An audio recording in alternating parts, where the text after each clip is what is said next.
आपका स्वागत है। तो आइए मेरे दोस्तों, बिना किसी इधर उधर की बात सीधा करते हैं पढ़ाई की शुरुआत। आइए मेरे बच्चे।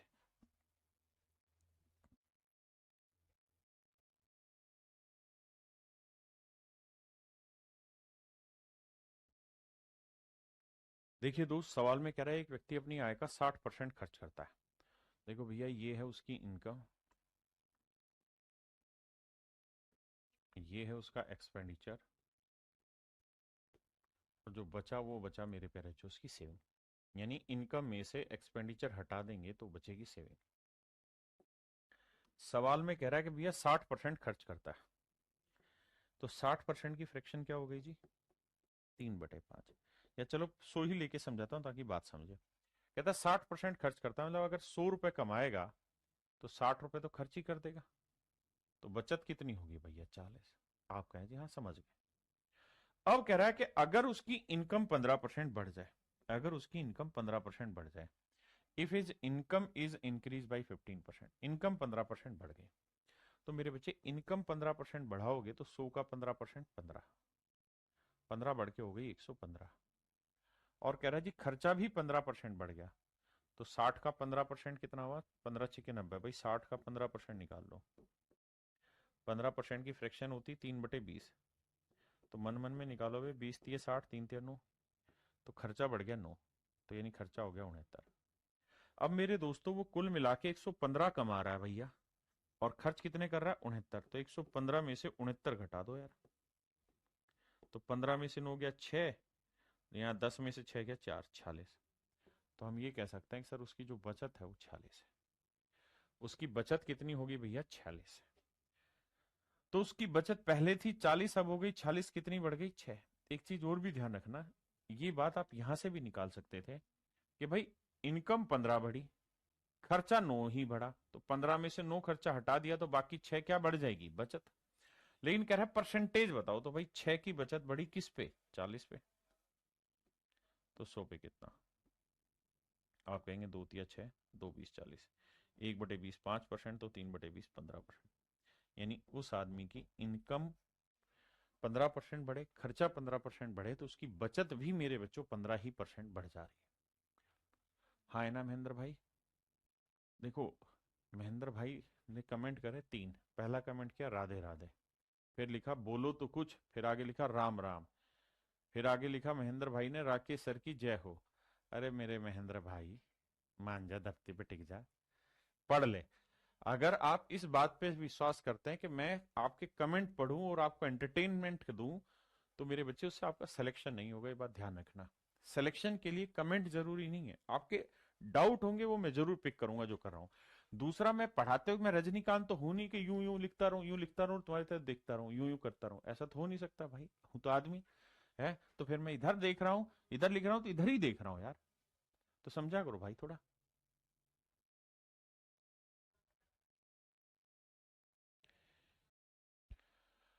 आइए मेरे दोस्तों, कहता है एक आदमी ने अपनी इनकम का 75% खर्चा किया। एक आदमी ने अपनी इनकम का 75% खर्च किया, ठीक है जी। तो भैया ये उसकी इनकम है, और ये एक्सपेंडिचर, और ये उसकी सेविंग। 75% खर्च किया, तो मेरे दोस्तों 75% की फ्रैक्शन हो गई 3/4। हाँ जी, आप 100 माने तो 100 मान लीजिए, वरना 3/4 ले। 100 माइनस 75% खर्च किया, तो बाकी 25% बचत किया। अब कह रहा है कि भैया उसकी इनकम 20% बढ़ गई।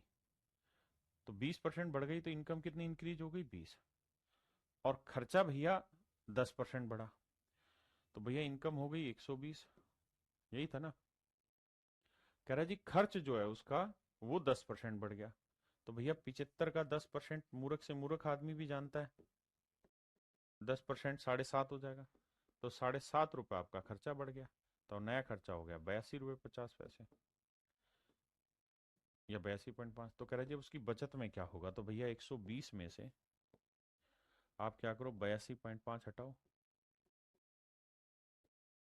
हाँ जी, 82.5 हटाओ। तो कैसे हटाएं भाई? यहाँ 0 10 में 5 गया 5, यहाँ 9 रहा, 9 में 2 गया 7, बिल्कुल ठीक है।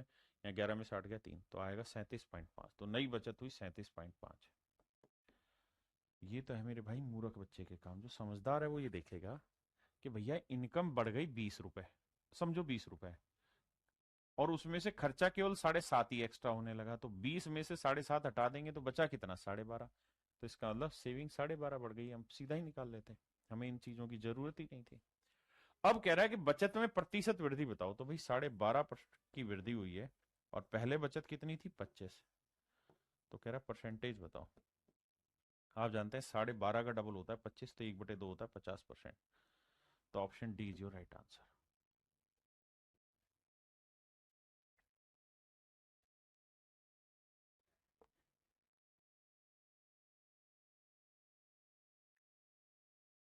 देखिए मेरे भाई, जो मूर्ख बालक होगा वो क्या करेगा, वो 8,550 के साथ कुश्ती करेगा। वो क्या करेगा, वो लिखेगा कि उसकी इनकम जो है वो है 8,550 रुपए, उसका जो खर्चा है वो उसने दे रखा है कितना, 5700 रुपए, और फिर घटा के लिखेगा उसकी बचत। फिर इनके परसेंटेज कैलकुलेट करेगा, 19%, 13%, उसमें बावला हो जाएगा। आपको ये सब काम नहीं करना। आपको दो चीजों पे नोटिस देना है। पहली चीज ये कि आपसे पूछा क्या है, सर परसेंटेज चेंज पूछा हुआ है। जब भी आपसे परसेंटेज पूछा हो, फ्रैक्शन पूछा हो, रेशियो पूछा हो, तो कोशिश करिए कि जो यहाँ वैल्यू है इसकी रियल वैल्यू लेने की जरूरत ना पड़े। तो इनके बिना कैसे होगा, सर इसका रेशियो उठा लीजिए। 0 से 0 काटा, काट दिया जी। उसका 19 से कट रहा, 19 30 57 जीरो, 19 से काटेंगे 19 चौक 76, 19 5 95, 15 से काटेंगे 15 दूनी 30, 15 30 45। यानी आप सिंपली ले सकते हैं कि इसकी इनकम 3 है भाई, तो इसका खर्चा है 2। अगर 3 में से 2 खर्च कर दिया तो बचत कितनी रही होगी, 1। It is quite easy my dear to take it solve. अब बड़ा आसान हो गया। हाँ जी। अब मेरे दोस्त मुझसे पूछा क्या है वो बात करते हैं। कह रहा है अगर उसकी इनकम 19 नहीं, यदि आय और व्यय में 19 और 13, कहता है इनकम 19% बढ़ जाए, तो मेरे भाई 3 का 19% निकालना आपके लिए थोड़ा मुश्किल काम है। 3 का 19% निकालना मुश्किल है, तो क्या करें, इसको मान लेते हैं 300, इसे मान लेते हैं 200, इसे मान लेते हैं 100। हाँ जी। यानी अगर उसकी इनकम 300 मान लो, इसे 200, इसे 100, ऐसा क्यों, ताकि मेरी कैलकुलेशन आसान हो जाए। तो 300 का 19% 57,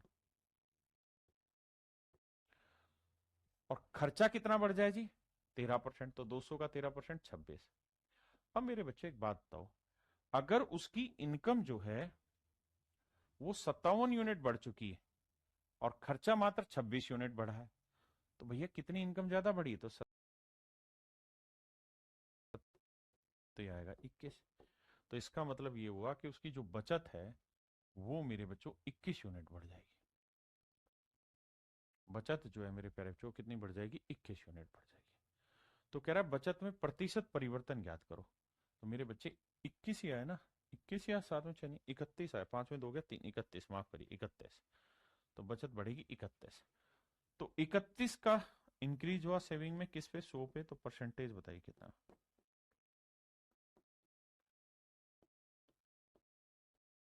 तो मेरी प्यारे बच्चों मेरा आंसर होगा ऑप्शन सी, कि भैया उसकी बचत में 31% का इंक्रीज होगा।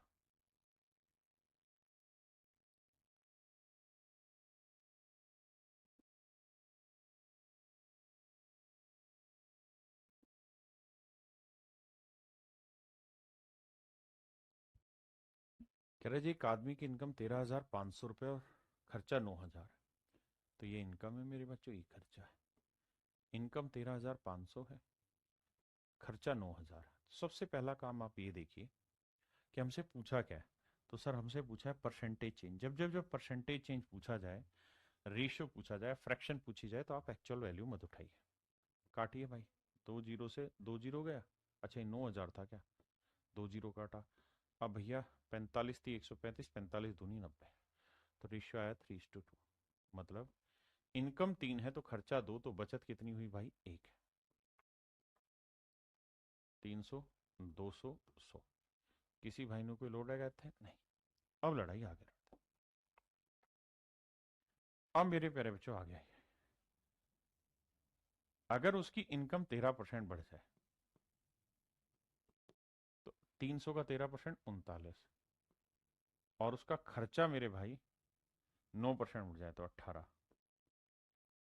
तो कह रहा फिर उसकी बचत में प्रतिशत परिवर्तन बताइए।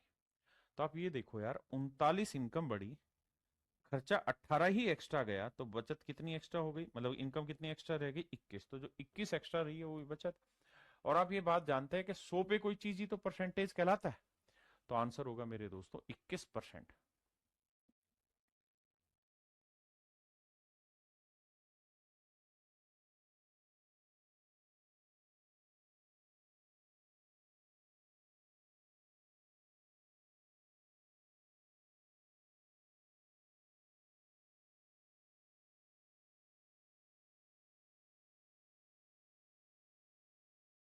सवाल में मेरे भाई कह रहा है कि चीनी का दाम 16 से 2.3% बढ़ जाता है। तो मेरे बच्चों, चीनी का दाम 16 से 2.3% बढ़ जाता है तो फ्रैक्शन हो गई 1/6। इसका मतलब जो प्राइस है वो 6 से कितना हो गया, 7। बिल्कुल ठीक है। चीनी का दाम 16 से 2.3% बढ़ जाता है, मतलब चीनी की कीमत पहले 6 थी तो अब 7 हो गई। परिवार की खपत 20% घट जाती है, और जो कंजप्शन है वो 20% घट गई। तो 20% की फ्रैक्शन क्या हुई मेरे बच्चों, 1/5। यानी खपत 5 थी तो 1 घट के कितनी हो गई, 4। आपने कहा सही। अब मेरी बात ध्यान से समझिए। चीनी की कीमत मेरे प्यारे बच्चों 6 से 7 हो गई और खपत 5 से 4 हो गई। तो सवाल में कह रहा है कि खर्चे में परिवर्तन बताओ क्या होगा, उसके एक्सपेंस में परिवर्तन बताइए क्या होगा। मेरे बच्चों एक बात बताना, कीमत 6 से 7 हो गई तो यानी पहले 6 रुपए कीमत थी और 5 किलो लेट से चीज खरीदता था तो खर्चा आता था 30 रुपए। अब भैया 7 रुपए रेट हो गया लेकिन चीज खरीद रहा है 4 किलो, तो खर्चा आएगा 28। हाँ जी। तो कह रहा है जी खर्चे में बताओ क्या चेंज हो गया। तो खर्चा घट गया सर 2 यूनिट खर्चा घट गया, किस पे, 30 पे। तो 100 पे कितना, 2 एकम 2, 2 15 30, 1/15 होता है मेरे दोस्तों 6 से ही 2.3%। यानी उसकी खर्च में 6 से 2.3% का चेंज आ गया। ऑप्शन ए मेरा राइट आंसर। मेरे बच्चों सवाल में कह रहा है कि sale of a cinema ticket is increase by 57:1/7%। किसी सिनेमा के टिकटों की बिक्री 57 सही 1/7% बढ़ गई। मेरे बच्चों सबसे पहले इसकी फ्रैक्शन उठा लो। 57 से 1/7% की फ्रैक्शन 4/7। फ्रैक्शन पे काम आपको ही करना है, मैं नहीं करूंगा अभी। तो भैया जो सेल है वो 7 से कितनी हो गई, 11। बिल्कुल ठीक है। और जो इसकी प्राइस है वो 16 से ही 2.3% बढ़ गया। कीमत 16 से 2.3% बढ़ गया, फ्रैक्शन हो गई 1/6। प्राइस अगर उसका 6 था तो एक बढ़ के कितना हो गया, 7। तो कहता है उसकी रेवेन्यू में फर्क बताओ क्या हुआ, यानी आय में फर्क बताओ क्या हुआ। तो मेरे दोस्त आप ऐसे समझिए इस बात को कि सर अगर 7 टिकटें बिकती थी और एक टिकट 6 रुपए की थी तो उसकी आय हो गई 42। और अगर उसकी 11 टिकटें बिक्री और एक टिकट 7 की है तो उसकी इनकम हो गई 77। सर बिल्कुल ठीक है। यानी जो रिवेन्यू 42 थी अब वो 77 हो गई। किसी भाई ने कोई लोड लगा थे नहीं। तो मेरे बच्चों उसकी रिवेन्यू कितनी बदल गई, सर 35 बढ़ गई उसकी रिवेन्यू। तो 35 का इंक्रीज आ गया मेरे प्यारे बच्चों किस पे, 42 पे। तो 100 पे कितना, तो 7×5 = 35, 7×6 = 42, 5/6। अब 5/6 को हम लिख सकते हैं 1 - 1/6। तो एक होगा 100% और 1/6 होगा 16 से 2/3%। And finally you will get answer 83 सही 1/3%। ये मेरे नन्हे मुन्ने बच्चों मेरा सही आंसर होगा option D. Option D is your correct answer.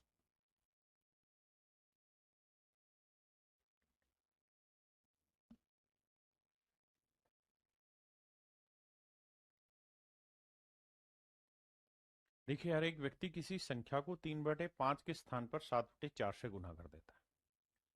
मेरे प्यारे बच्चों मान लीजिए ये कोई नंबर है और इस नंबर को 3/5 से गुना करना था, लेकिन गुना किससे कर दिया इसी नंबर को, 7/4 से।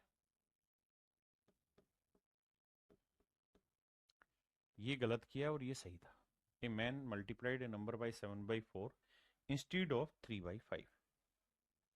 अब मेरे दोस्तों मुझसे पूछा क्या हुआ है, परसेंटेज चेंज, परिवर्तन पूछा हुआ है, परसेंटेज चेंज इन नंबर, ये जो नंबर है उसके अंदर प्रतिशत परिवर्तन क्या होगा ये पूछा हुआ है। तो हमें एक बात समझनी है कि यार ये नंबर कांस्टेंट या फिक्स है, यहाँ पे भी वही नंबर है, यहाँ पे भी वही है, तो अपनी मर्जी से कोई भी एक ऐसा नंबर ले लेते हैं जो 5 से भी कट जाए और 4 से भी कट जाए। तो 5 और 4 का एलसीएम क्या हुआ, 20, तो यहाँ ले लेते हैं 20। यानी सर हम जिस नंबर की बात कर रहे हैं वो 20 है, जिस नंबर की बात कर रहे हैं वो क्या है, 20। तो 5 को 20 से काटते 4, 4 3 12 आ जाता, 4 को 20 से काटते 5, 5 आते 35 आ जाता। तो मैं यहाँ कहता कि यार पहले जो गिनती 12 थी अब वो 35 हो गई, मतलब कैलकुलेशन 12 से 35 हो गई, कितना इंक्रीज हुआ, 23 का। तो सर 23 का चेंज आ गया किस पे, 12 पे, तो 100 पे कितना, तो इसे लिखेंगे 12 दूनी 24, 2 माइनस 1/12। तो देखो 12 दूनी 24, 2 माइनस 1/12, 2 का मतलब 200%, और भाई 1/12 का मतलब 8 से ही 1/3%। 200 में से 8 घटाएंगे मेरे भाई, क्या बचेगा, 191 सही कहीं है, ये रहा 191 सही, 2/3% मेरा राइट आंसर हो।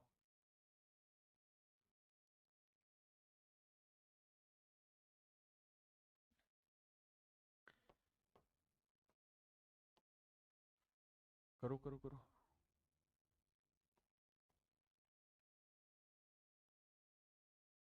देखो यार सवाल में कह रहा है कि एक नंबर को 5/3 से मल्टीप्लाई करना, लेकिन गलती से इसे मल्टीप्लाई कर दिया 3/5 से, तो बताओ रिजल्ट में क्या कहानी, ये सही था ये गलत है। तो नंबर ऐसा मान लेते हैं जो 5 से भी कट जाए और 3 से, तो 15, 3 5 15, 5 5 25, यानी कैलकुलेशन आ गई 25, मतलब आनी चाहिए थी 25, और आई कितनी भैया, 5 3 15 9, तो आनी चाहिए थी 25, आई है 9, तो कितने की कमी होगी भैया, 16 की। तो 16 की कमी है मेरे दोस्त 25 पे, तो 100 पे कितना, तो आंसर होगा मेरे दोस्त 64%। देखना भाई 16 की कमी यही है ना, तो इसके ऑप्शन में मिस्टेक है, just make a correction in the option and everything is okay.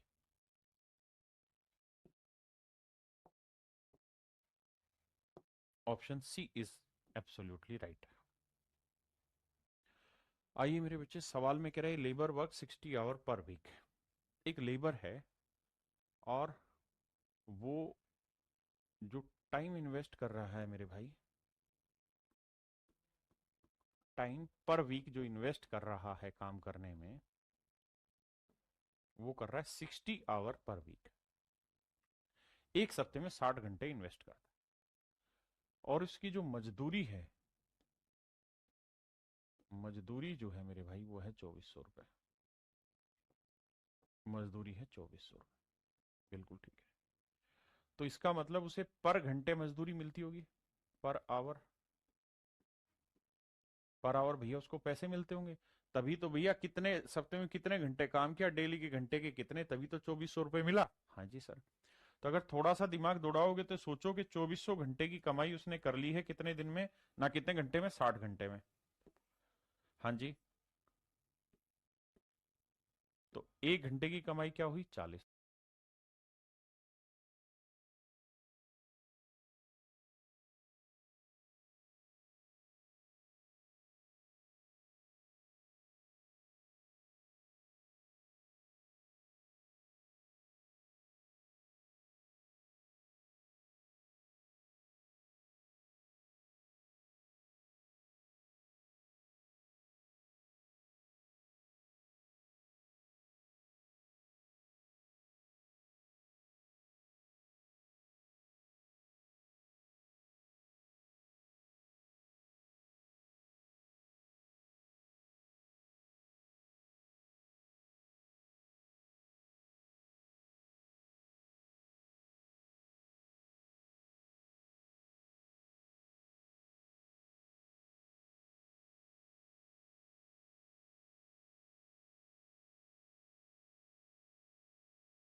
तो हम ये लिख सकते हैं सर 40 रुपए पर आवर उसकी कमाई थी, 40 रुपए प्रति घंटे उसकी कमाई थी, 60 घंटे काम किया तो 2400 रुपए की मजदूरी उसने कमा दी। बिल्कुल ठीक है।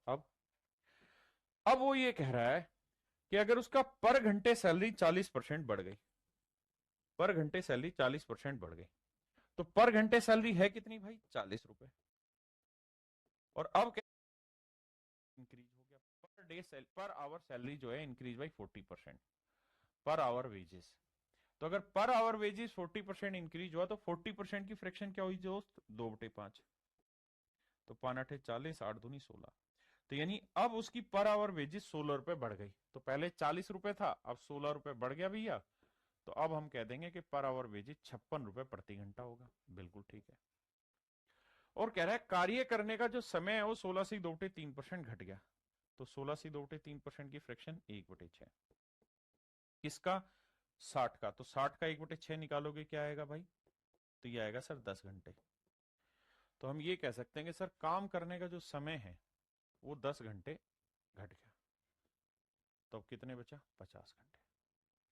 तो मेरे नन्हे मुन्ने प्यारे बच्चों, हम ये कह सकते हैं कि 50 घंटे वो काम करेगा और हर घंटे की दिहाड़ी मिलेगी 56 रुपए।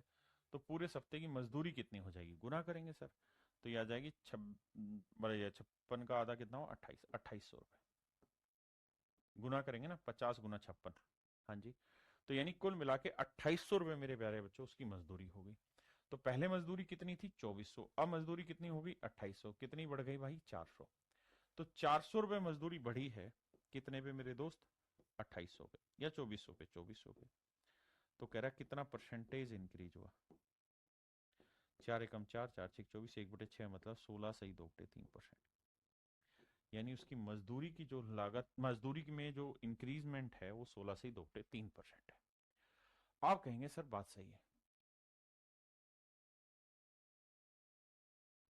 आओ मेरे दोस्त कुछ और बात करें। सर एक चीज आपने कही थी कि भाई अगर सवाल के आखिर में उसने कंपैरिजन पूछा हो, परसेंटेज पूछा हो, फ्रैक्शन पूछा हो, तो there is no need to take real values. तो हमें रियल वैल्यू लेने की जरूरत नहीं। बिल्कुल सही बात है सर, इसमें कोई दो राय नहीं है कि हमें उस केस में रियल वैल्यू लेने की जरूरत नहीं। तो क्या करें? तो क्या करें सर? तो मेरे प्यारे बच्चों एक तरीका है। क्या? कि भाई ये बताओ कि प्रति घंटे उसकी जो मजदूरी है वो कितनी बढ़ रही है? 40%। बिल्कुल ठीक है सर। अगर 40% उसकी पर घंटे मजदूरी बढ़ रही है तो 40% की फ्रैक्शन 2/5। इसका मतलब उसकी मजदूरी पर घंटे पहले 5 रुपए होती थी तो अब 2 बढ़ के कितनी हो गई? 7 रुपए। यानी यूं कह सकते हैं कि 7 रुपए घंटे अब मजदूरी होगी, पहले 5 रुपए घंटे मजदूरी होती थी। और कार्य का जो समय है वो 16 से 2/3% घट गया। कार्य करने का समय 16 से 2/3% यानी 1/6 कम हो गया। मतलब अगर वो पहले 6 घंटे काम करता था तो अब 1 घंटे कम 5 घंटे हो गया। हाँ जी। तो मेरे बच्चों एक बात बताओ, अगर वो डेली 6 घंटे काम करेगा तो 5 रुपए के हिसाब से कितनी मजदूरी बनेगी? 30।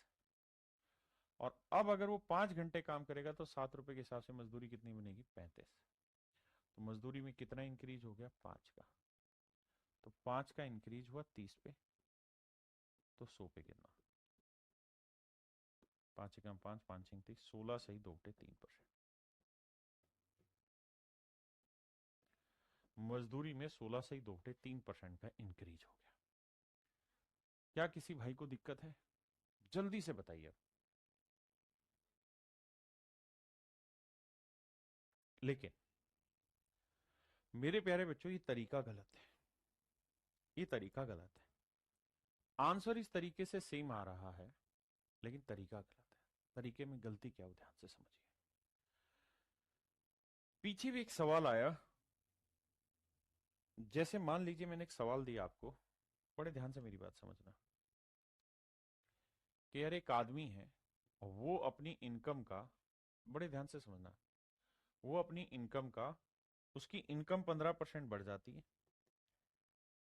इनकम 15% बढ़ जाती है, खर्चा भी 15% बढ़ जाता है, और मेरे प्यारे बच्चों तो बताओ उसकी सेविंग में क्या चेंज होगा, बढ़ेगी घटेगी, क्या होगा और कितना परसेंटेज चेंज होगा। तो अगर आप इसी तर्ज पे काम करेंगे तो आप ये कह देंगे कि इनकम 15% बढ़ गई, तो 15% का मतलब 3/20, यानी इनकम 20 थी तो 3 बढ़ के कितनी हो गई, 23। और खर्चा भी 15% बढ़ गया, तो 15% तो यानी 20 से कितना हो गया, 23। तो भैया 20 ही कमा रहे थे, 20 ही खर्च कर रहे थे, तो बचत जीरो थी। अब 23 ही कमाया, 23 ही खर्च किया, तो बचत जीरो हो गई।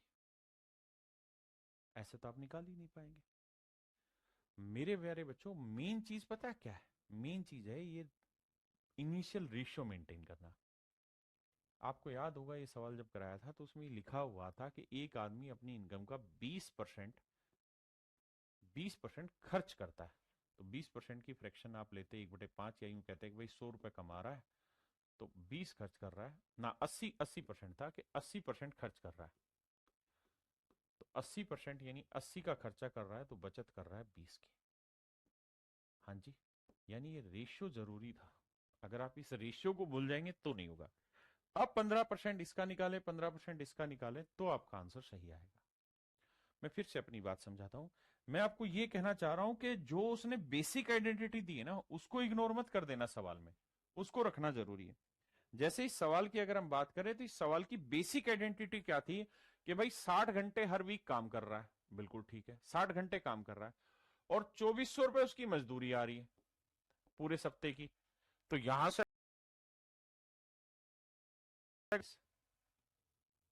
60 × 40, 2400 रुपए आया। मेरी बात समझ रहे हो कि नहीं समझ रहे हो, 60 × 40 क्या आया, 2400। मेरी बात क्लियर हुई कि नहीं हुई आप लोगों को यहाँ पे। तो हमें ये देखना होगा कि यार ये रेशियो मेंटेन करना होता है, 20 30 60, 20 दूनी 40, तब जाके वो सारी कहानी सेट होती है। एम ही मत कर देना कोई भी चीज। एक दो और एग्जांपल लेके इस बात को समझाता हूं, रुको।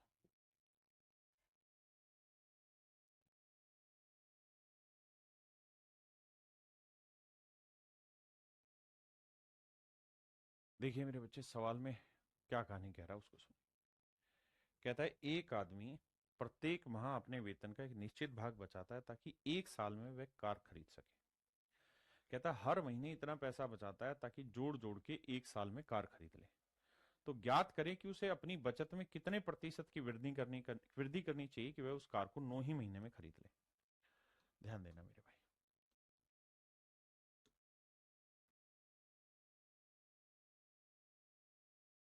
मेरे बच्चों सवाल में कह रहा है एक आदमी प्रत्येक माह अपने वेतन का एक निश्चित भाग बचाता है ताकि वह एक साल में कार खरीद ले, यानी उसका टारगेट है कि 12 महीने में वो कार खरीद ले।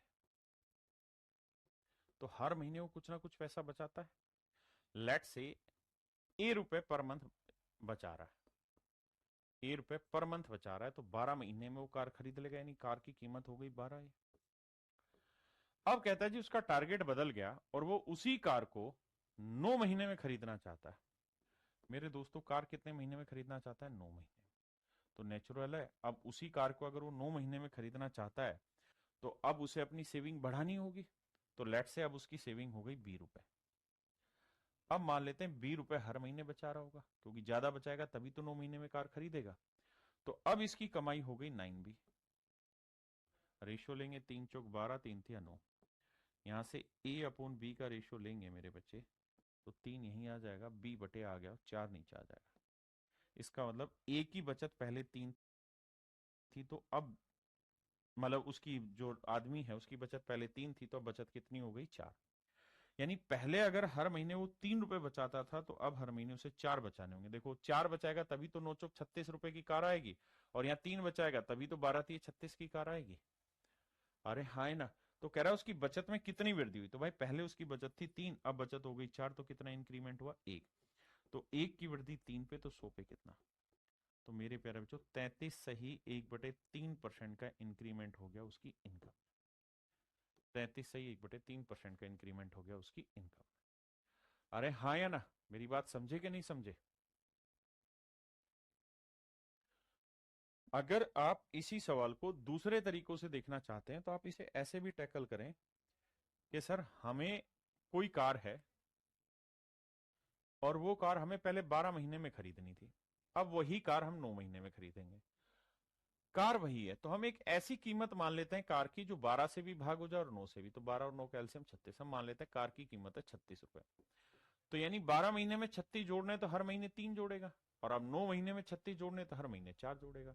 तो पहले हर महीने की बचत 3 थी, अब 4 होगी, कितनी बढ़ गई बचत? 1, 1 बढ़ गई 3 पे, तो 100 पे कितना? तो आंसर होगा 33 सही 1/3%। क्लियर है यहां तक की बात?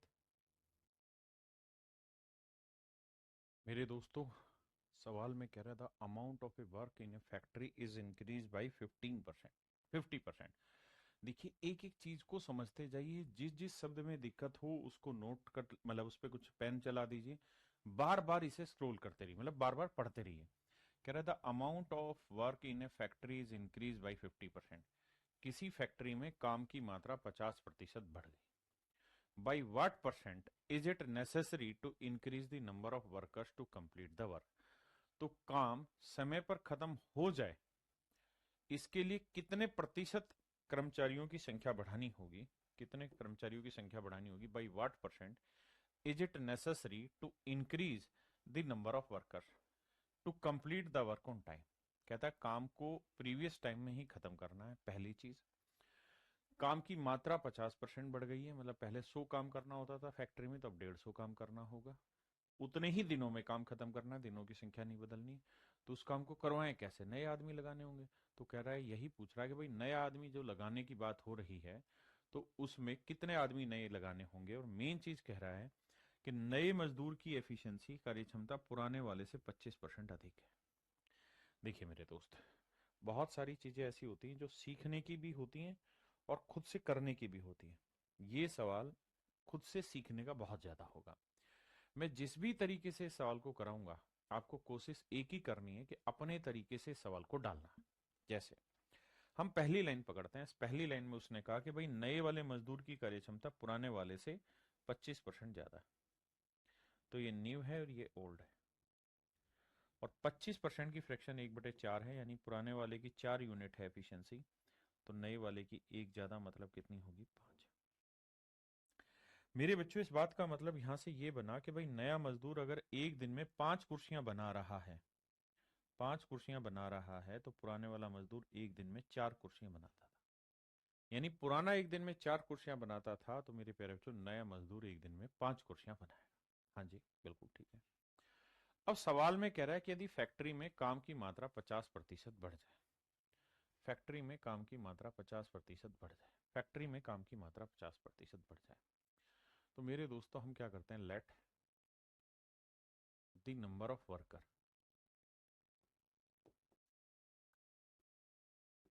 हम आदमियों की कुछ संख्या मान लेते हैं। अब ये आप पे डिपेंड है कि आप एक्स आदमी माने, 100 आदमी माने, 200 माने, 2 माने, 5 माने, कितने। तो आप कहेंगे कि सर ये चेक करने के लिए देखो कि लास्ट में चाहिए क्या। तो लास्ट में पूछा कितने प्रतिशत की वृद्धि, यानी कंपैरिजन चाहिए, तो एक्स मानने की जरूरत ही नहीं है। तो अपनी तरफ से आदमियों की जो मर्जी संख्या मान लो, मैं मान लेता हूं यार 100 आदमी है। हमने मान लिया कि 100 आदमी हमारे पास पुराने वाले हैं, 100 आदमियों को काम पे लगाया। और मेरे दोस्तों, एक पुराने वाला आदमी एक दिन में कितनी कुर्सी बनाता है? 4 कुर्सियां। भाई पुराना जो आदमी है एक दिन में 4 कुर्सियां बनाता है, एक दिन में 4 कुर्सियां बनाता है। भाई काम तो कुछ भी हो सकता है ना, मैंने कुर्सियां रख लिया काम। तो अगर पुराने वाला आदमी एक दिन में 4 कुर्सियां बनाता है, तो 100 आदमी एक दिन में कितना काम कर देंगे? 400 कुर्सी बनाने का। बिल्कुल ठीक है। तो मेरे बच्चे रोज ये 100 आदमी काम पे आते, 4 कुर्सी के हिसाब से 400 कुर्सी बनाते और अपने घर चले जाते, रोज का यही काम। अब क्या हुआ, एक दिन कहता है कि ऑर्डर बड़ा आ गया समझो, और 50% वर्कलोड बढ़ गया, 50% वर्कलोड बढ़ गया। तो भैया 400 का 50% कितना? 200। यानी अब 200 काम एक्स्ट्रा करना होगा, 200 कुर्सियां और बनवानी होंगी। ये तय है कि पुराने वाले जो आदमी हैं वो तो डेली अभी भी 400 ही कुर्सियां बनाएंगे, जबकि अब हमें बनानी 50% ज्यादा, मतलब 600 कुर्सियां बनानी हो। तो थोड़ा सा हल्के से सोचोगे तो पता चलेगा कि भाई अब हमें 600 कुर्सियां बनानी, पुराने वाले तो 400 ही कुर्सियां बना पाएंगे, तब कितनी कुर्सियां और एक्स्ट्रा चाहिए बनाने के लिए? 200। यानी मैं ये कह सकता हूं कि सर अब 200 कुर्सियां हमें एक्स्ट्रा बनानी होंगी डेली। सर क्या वही आदमी बनाएंगे? नहीं, क्योंकि उन आदमियों की तो हिम्मत ही 400 बनाने की, तो 200 कुर्सियां और बनवानी होंगी। तो ये 200 कुर्सियां किससे बनवानी होंगी सर? नए आदमी से। तो भैया नए आदमियों से बनवानी है 200 कुर्सियां, तो ये बताओ कि जो नए आदमी हैं, वो एक नया आदमी जो है वो एक दिन में कितनी कुर्सियां बना लेता है? 5। तो अगर 5 कुर्सियां एक दिन में बना लेता है तो 200 कुर्सियां बनाने में कितना दिन लगेगा? 40। मतलब कितने आदमी लगेंगे? 40, माफ करिए। मतलब 5 कुर्सी बनाने में एक आदमी लगता है, तो 200 कुर्सी बनाने में कितने आदमी लगेंगे? पहले से 100 आदमी आपके पास हैं, तो आपको 40 आदमी काम पे और रखने होंगे सर। तो आपका काम आज खत्म हो जाएगा। 200 जो फालतू काम है, मतलब 600 काम आज हो जाएगा। तो कह रहा कितने आदमी ज्यादा रखने होंगे? तो भाई 40 आदमी रखने होंगे। पुराने कितने थे? 100। तो कह रहा कितना परसेंट? 100 पे ही कोई चीज परसेंटेज कहलाती है, यानी 40% आदमी आज हमें काम पे बढ़ाने होंगे, तो हमारा काम समय पे खत्म हो जाएगा। क्या आप समझ पाए? अगर आप इस बात को बहुत अच्छे से नहीं समझे हैं तो एक बार लैंग्वेज पढ़िए। तो मेरे प्यारे बच्चों, हम एक देखिए, एक मोटी बात समझो यार। जब तक आप अलग अलग डाटा नहीं मानोगे, बात नहीं बनेगी। मेरा बताया हुआ आंकड़ा का प्रयोग मत करिए। आप अपनी तरफ से जो दिल कर रहा है वो नंबर ऑफ एम्प्लॉय मान लीजिए। आप 2 एम्प्लॉय मानिए, 3 मानिए, 1 मानिए, 50 मानिए, जो मर्जी मानिए, कुछ तो मानेंगे। मान लेते हैं भाई शुरुआत में कितने आदमी माने? 1 आदमी मान लेते हैं। 1 आदमी था जी, तो वो तो 4 कुर्सियां ही बनाएगा, 4 चेयर बनाएगा, तो पूरे दिन में काम हो गया 4 चेयर का। लेकिन रोज ये 1 आदमी आता, 4 कुर्सियां बना जाता और चला जाता। आज 50% काम बढ़ गया, मतलब 2 कुर्सियां एक्स्ट्रा बनानी पड़ेंगी। अब इस आदमी की तो कहता औकात 4 ही कुर्सी बनाने की, तो ये 2 कुर्सियां किससे बनवानी होंगी? नए आदमी से। और नया आदमी एक दिन में कितनी कुर्सियां बनाता है? 5 कुर्सियां। तो 5 कुर्सी बनाने के लिए 1 आदमी चाहिए, तो 2 कुर्सी बनाने के लिए कितना आदमी चाहिए? भाग दे देंगे। भाग देंगे तो 0.4, यानी 0.4 आदमी और चाहिए इस काम को, बढ़े हुए काम को पूरा करने में। तो 0.4 आदमी चाहिए, और पुराने कितने हैं? 1। तो 100 पे कितना? तो निकालोगे आंसर। आप कुछ भी मानिए, जैसे मर्जी मानिए, 10 मानिए, 20 मानिए, 30 मानिए, जो मर्जी करिए, आपका आंसर हर एक से सेम आएगा। कोई अलग बात नहीं।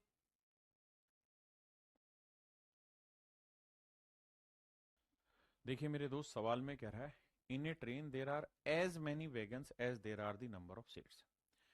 एक ट्रेन में उतने ही डब्बे हैं जितनी प्रत्येक डब्बे में सीट है। एक ट्रेन में उतने ही डब्बे हैं जितने प्रत्येक डब्बे में सीट है। मतलब ये हुआ कि भैया, अगर नंबर ऑफ वैगन, वैगन माने जानते हो ना, डब्बे, अगर डब्बों की संख्या,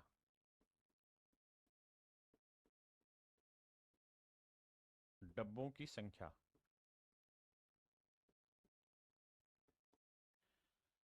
जितनी है उतने ही कह रहा है कि number of seats in each wagon.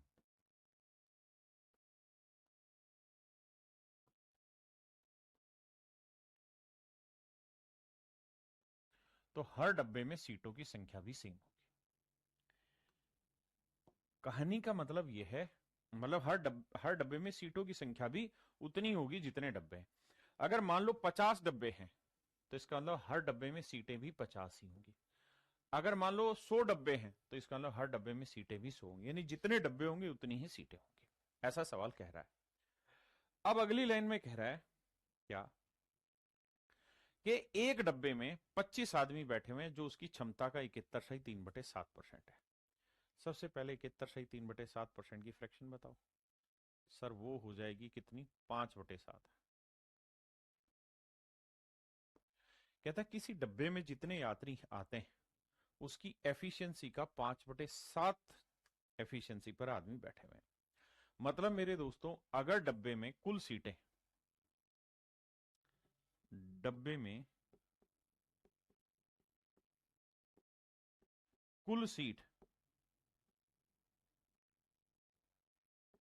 7 है, अगर डब्बे में कुल सीट 7 यूनिट है, तो आदमी जो बैठे हैं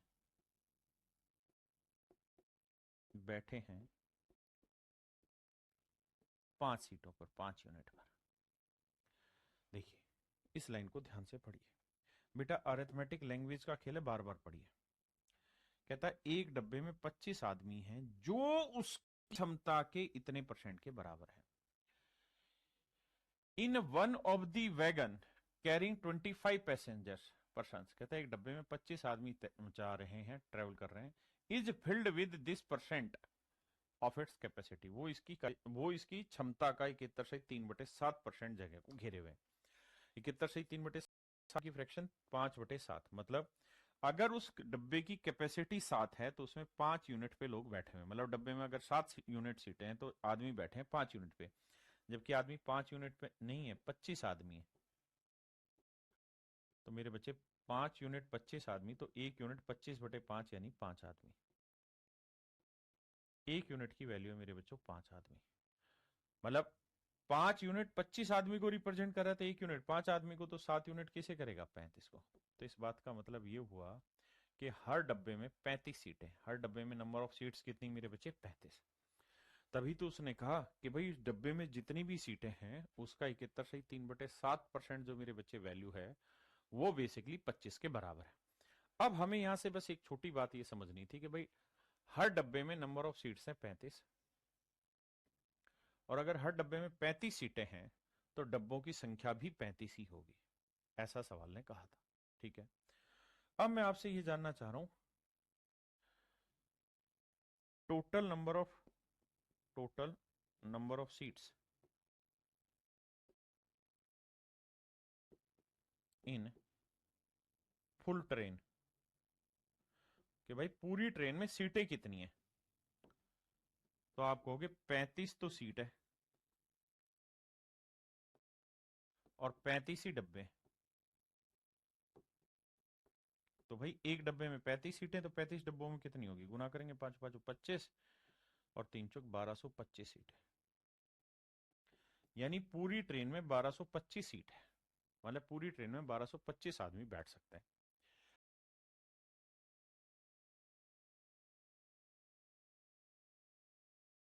अब सवाल में क्या पूछा है? सवाल में अब आपसे ये पूछा है भाईजान, क्या find the maximum number of passengers that can be accommodated if it has minimum 20% seats always vacant.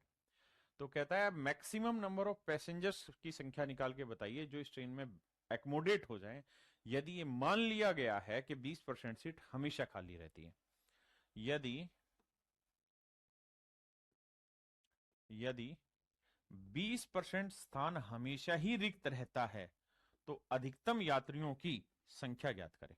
तो अधिकतम यात्रियों की संख्या ज्ञात करें, यदि 20% सीटें हमेशा खाली रहती हैं तो मैक्सिमम कितने पैसेंजर इसमें ट्रेवल करते हैं बताना है। तो भैया 20% हमेशा ही खाली रहते हैं, तो दोस्त एक बात बताओ, 1225 सीटें, 20% सीट, 20% की फ्रैक्शन 1/5, यानी 5 में से एक सीट हमेशा खाली रहेगी, तो फिर भरेगी कितनी? केवल 4/5। तो इसका मतलब केवल इतने ही आदमी तो इसके अंदर सफर करेंगे, क्योंकि आपने कंडीशन लगाई कि भाई 20% हमेशा खाली रहेंगे। तो सोल्व करते हैं, देखो 5 एकम 5, 5 दूनी 10, 5 चौक 20, 5 5 25, 4 से काटेंगे, 4 5 20, 4 चौक 16 और 2 18, 4 दूनी 8 1 9। इसका मतलब 980 पैसेंजर इस ट्रेन में मैक्सिमम ट्रेवल करेंगे। वैसे 1225 ट्रेवल कर सकते हैं, लेकिन उसने कहा कि भाई 20% हमेशा ही खाली रहेंगी, तो इसका मतलब 980 ही आदमी इसमें ट्रेवल कर पाएंगे। तो इस सवाल का जो सही उत्तर होगा वो सी ऑप्शन, दैट